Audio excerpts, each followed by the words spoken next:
If my child is going to ask me for a financial advice, I'm going to tell her to purchase her first home in early 25 and try to finish off the loan by the time she turns 35. Let's understand the pros and cons of buying a property versus renting a property with an example.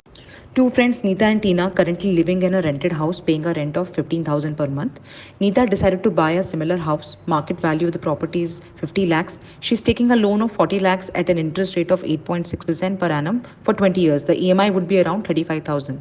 Neeta is making a 20% down payment of 10 lakhs rupees. Tina decided to continue living on rent, saving the extra cost incurred to purchase a house, which is down payment amount, and the monthly differential savings, which is EMI minus the rent. Two things will happen in case of Neeta. First is property price appreciation, and second is income tax savings.